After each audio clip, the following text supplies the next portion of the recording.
plot is moving at a lightning pace in my review of Bleach, chapter 545. This felt like I got done running a fucking marathon after reading this chapter. It was pretty crazy. A lot of stuff happening in this week, and it's kind of crazy because the last couple weeks of Bleach have all sort of been like this.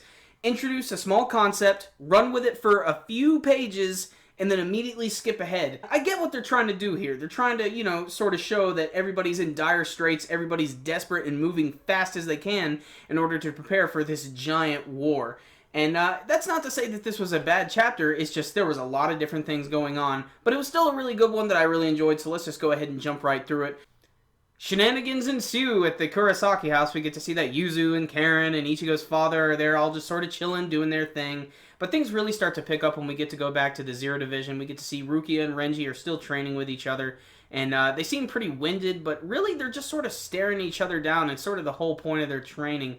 And we get to actually see that this is all a part of Ichibei's plan. And if you don't know who Ichibei is, he's that member of Zero Division, the big guy with all the prayer beads and the giant beard, the really super jolly guy who's awesome and everybody's been wanting to learn about.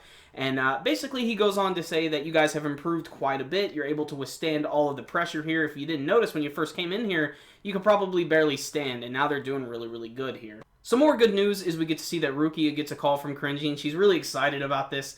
And there's a panel where she's just, for a lack of better terms, really cute looking. And she gets to find out that her brother Byakuya is going to live. And there's a great scene where Byakuya is emerging from the hot springs and he's not feeling dizzy. And he says because he's not strong enough. Before you can even get accustomed to that scene, they immediately cut away to this really goofy scene with Shinji talking to Hiyori. And essentially he's letting her know that her and the other group of Vizards are going to be there to sort of patch up the different areas between the worlds. And she takes it really, really seriously and she gets really excited about it. And just the interactions between those characters are always really fun to watch because they totally grate on each other, but they're sort of forced to work together. Oddly enough, the end of the chapter involves Ichigo and his classmates like Tatsuki and Keigo, and they actually run into Shunshui, who informs them that some really important stuff is about to go down with Ichigo, and they leave it at a cliffhanger ending, which is exactly what these manga series love to do. But I'd say it was pretty effective in this one. I really love how things are starting to ramp up. However, there's still a ton of unanswered things that we have seen over the course of the past couple weeks, like the Kenpachi training, Komamura meeting the giant fucking dog thing, not to mention who the hell was that with Urahara that they seem to not want to keep telling us about. There are so many little plot points and so many characters that have been introduced in the last couple months that it is slightly overwhelming that I'm going to have to go back and reread this definitely a couple more times. But still, I can't wait to see what all of these characters are going to play in this giant war that's definitely building up. It's definitely going to go to a boiling point. And that's something that I think that Bleach has always done really, really well, is able to build up these big battles that are getting ready to take place. They did it in the Soul Society arc. They really did it during the entire Arrancar arc. And I think they're building this one up nicely, getting to see all of the different portions of the war, whether it be the human world, the spirit world, the Shinigamis, the Quincy's. They all have something really interesting going on right now. And it's intriguing. And to think even the Fullbringers are going to be coming back into the picture. So this is definitely turning into the really ultimate penultimate arc of Bleach. And I'm enjoying that for that. I really like the build-up a lot. Some of the comments I've made in this review may seem like I didn't care for this chapter that much. I actually did like this one a lot. I liked it for all the characters. I loved it for Rukia. She's my absolute favorite female character in the series.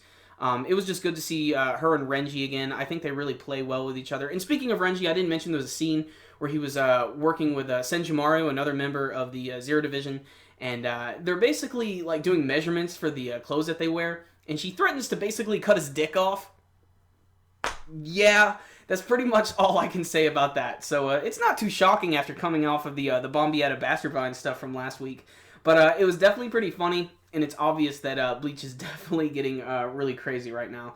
So there it is. It wasn't a perfect chapter. Like I said, it was a little muddled by the fact that there were so many different things going on at once.